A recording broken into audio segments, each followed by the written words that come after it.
Welcome to the Catholic Sobriety Podcast, the go-to resource for women seeking to have a deeper understanding of the role alcohol plays in their lives. Women who are looking to drink less or not at all for any reason. I am your host, Christie Walker.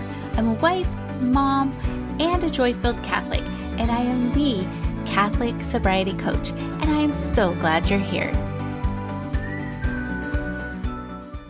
Okay, tell me if this sounds familiar. It's 4:58 p.m. The day is starting to come to an end, but the to-do list isn't, and someone just yelled from the other room asking what's for dinner. You've been on all day, making decisions, solving problems, keeping the house running, holding everyone else's emotions. And suddenly, your body is begging for one thing. Relief. That little voice whispers, you deserve a glass of wine. And if you've promised yourself not tonight, but then you found yourself pouring just one anyway, only to promise again tomorrow, I just want you to know you're not alone. 5 p.m. is what I call the danger zone, but not in a dramatic way or a Kenny Loggins kind of way. It's simply the hour when your brain and your body start craving comfort the most. Something real is happening with your physiology. And once you understand it, you can let go of the shame and you can stop fighting yourself and start working with your brain and with grace to rewrite that story. I'll be honest, while I haven't had a drink since I was in my 20s, my 5 p.m. spike just shows up in other disguises. Sugar, scrolling, snacking. Same wiring, different flavor. So today we're unpacking what's actually happening inside your brain during that temptation hour and how to rewire your evenings without white-knuckling, shame, or tomorrow I'll do better pep talks. Okay, let's get into it. So why does 5 p.m. feel like such a battle? Well, the first thing you need to know is that there's nothing wrong with you. Around late afternoon, everyone experiences a natural dopamine dip. Dopamine is your motivation, your reward chemical. It's what gives you that little atta-girl feeling when you cross something off your to-do list or finish a task. By 5 p.m., you've been giving all day, making meals, making money, making peace between children, and your brain's just saying, hey, we need something that feels good right now. And because your brain is super, super smart, but a little lazy, it doesn't brainstorm new ideas. It just remembers what worked last time. And that's where habits come from. So if wine has been your evening reset, then your brain remembers wine equals relief. Now, if like me, you've been alcohol-free for a long time, your brain still runs that old code sometimes. For me, the craving shows up as sugar or doom scrolling or wanting coffee at 4 o'clock in the afternoon. It's the same craving, just dressed in different clothes. Now, Dr. Andrew Huberman calls this the limbic takeover, when the emotional reward-seeking part of your brain hijacks your logical side. You're not weak. You're human. Isn't that the best news? Your brain is just doing exactly what it was wired to do, to search for comfort. And here's some more good news. What feels like a weakness is actually an opportunity because you can retrain that brain. All right, let's talk about how the habit loop hooks you. Every repetitive behavior you do, good or bad, runs on a loop. You'll have a cue, a craving, a response, and a reward. So a cue is something that triggers you. Maybe the clock hits 5. Maybe your spouse pours a drink. Maybe you feel lonely or overwhelmed or unappreciated. And then there's the craving, your brain saying, hey sis, we need some relief. And then your response is that you pour, sip, scroll, or snack. And then there's the reward, just a dopamine surge. The reward is dopamine.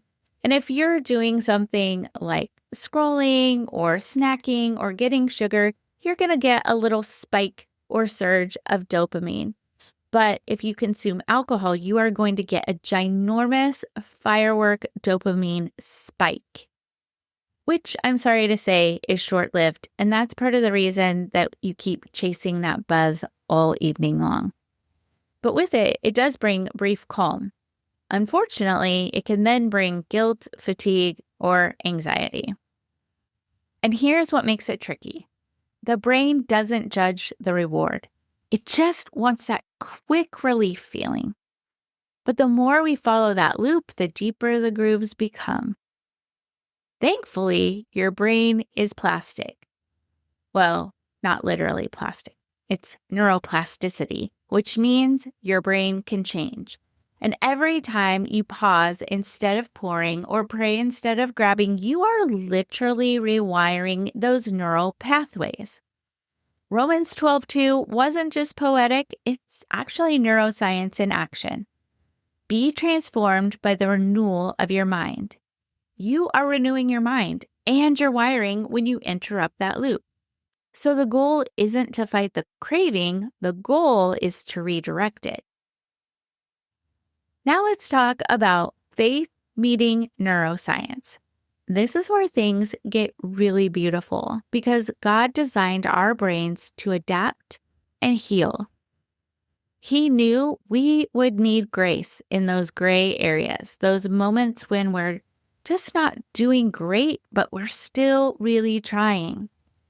Craving isn't a sin, but it is an invitation. It's the moment that you get to say, okay, Lord, my brain wants comfort, but my heart wants peace. Help me choose you. You don't have to shame the craving or hide from it. You just need to retrain it. So how do we do that? How do we retrain the brain and restore peace at the same time? Well, just like with anything, any new habit or anything that we take on, we have to start small. We start practical, and we start with 5 little steps that will help you rewire your evenings and retrain your brain. You're going to name it, change your cue, move your body, replace the reward, and laugh a little. Okay, let's walk through the 5 tools for rewiring the 5 p.m. spike. First, you're going to name it. The second you feel the urge hit, say it out loud. This is my 5 p.m. spike. Naming what's happening moves you out of emotion and into observation. You're no longer in the craving, you're noticing it, and that's powerful. When you name it, you shift from shame, from what's wrong with me, to awareness. My dopamine dip is here.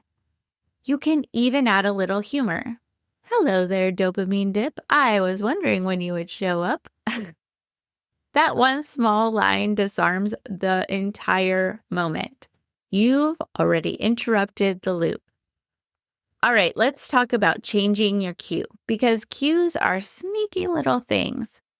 If your kitchen has become the place your brain associates with pouring wine, then friend, we need to give that space a new assignment. When you are prepping dinner, instead of reaching for the corkscrew, grab your prettiest glass and fill it with sparkling water or iced tea. Because, let's be real, the glassware was never the problem. If it's the sound that triggers you, the pop of the cork, the clink of the glass, replace that sound cue. Turn on worship music, put on your favorite playlist or podcast. I know women who light a candle around 5 p.m. as a physical reminder that peace is entering this space now, even inviting the Holy Spirit in. Maybe it's not even the kitchen, though. Maybe it's walking in from work, seeing your spouse pour a drink, or just that first quiet moment when you finally stop running. That's when I want you to shake things up.